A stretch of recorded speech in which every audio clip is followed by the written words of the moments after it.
আসসালামু আলাইকুম রহমতুল্লাহ। চলে আসলাম নতুন আরেকটি ভিডিও নিয়ে। আজকের ভিডিওর প্রতিপাদ্য বিষয় হচ্ছে দ্রব্যমূল্য। সপ্তাহে 7 দিন, 7 দিনের একদিন বিশেষ দিন হচ্ছে শুক্রবার। প্রত্যেকেই এই বিশেষ দিনটিতে পরিবার পরিজনের জন্য বাজার সদাই করে থাকেন। যারা কর্মব্যস্ত, কর্মজীবী, ব্যবসায়ী বা বিভিন্ন কাজের সাথে সংশ্লিষ্ট, হয়তো সপ্তাহে 6 দিন ওইভাবে বাজার না করা হলেও শুক্রবার বিশেষ দিনটাতে পরিবার পরিজন নিয়ে উপভোগ করার মতো একটা বিশেষ মুহূর্ত আর কি। এই মুহূর্তটা বিবেচনা করেই প্রত্যেকে বাজারে যান। কিছু সাপ্তাহিক যে পরিবারের খরচের পর অবশিষ্ট যেই খালি বা শূন্যস্থান তৈরি হয় ওটা পূরণ করার জন্যই মূলত বাজার করা। তো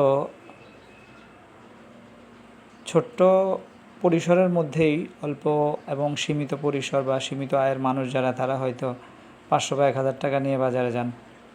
হয়তো দেখা যায় পুরোপুরি বাজার বা অন্যান্য সদাইপাতে আনা যায় না।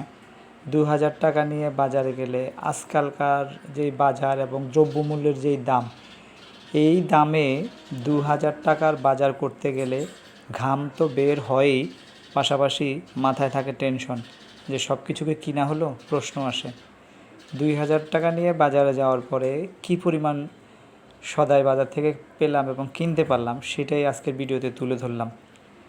এই হচ্ছে দ্রব্যমূল্যের অবস্থা, আর এই হচ্ছে জিনিসপত্রের অবস্থা। এইখানে বর্তমানে 2000 টাকার বাজার, চিন্তা করা যায়?